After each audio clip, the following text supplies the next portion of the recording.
Remue ménage. Remue ménage.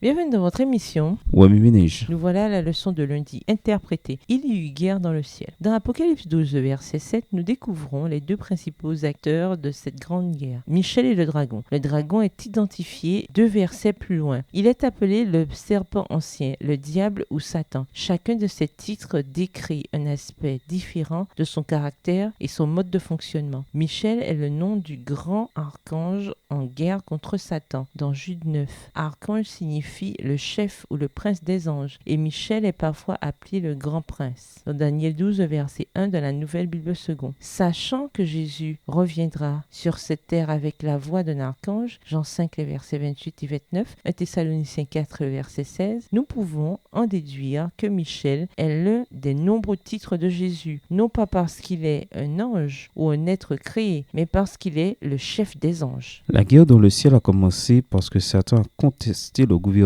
l'autorité et le caractère de Dieu. Il est évident que Dieu n'a pas immédiatement anéanti son opposition, ce qui met en lumière son magnifique caractère. Il est patient et lent à la colère. Psaume 145, verset 8. La guerre entre Michel et le dragon s'est intensifiée jusqu'à ce qu'il n'y ait plus de place pour Satan et ses anges dans le ciel. La Bible nous révèle que le diable et ses anges ont été précipités sur la planète Terre, Apocalypse 12, verset 9, déplaçant ainsi la controverse du ciel à la terre. Satan a alors élargi ses attaques au peuple de Dieu, les accusant jour et nuit devant notre Dieu. Au verset 10, le point d'attaque s'est déplacé du Créateur à sa création. Faire souffrir les enfants de quelqu'un est souvent plus douloureux que si l'attaque visait directement le parent, et ça, Satan le sait fort bien. Le verset 11 souligne 3 choses que nous pouvons faire pour remporter la victoire dans cette bataille cosmique en cours. Premièrement, nous réclamer du sang de Jésus. Deuxièmement, nous souvenir de la puissance de nos témoignages. Et troisièmement, être prêt à donner notre vie si nous sommes appelés à le faire.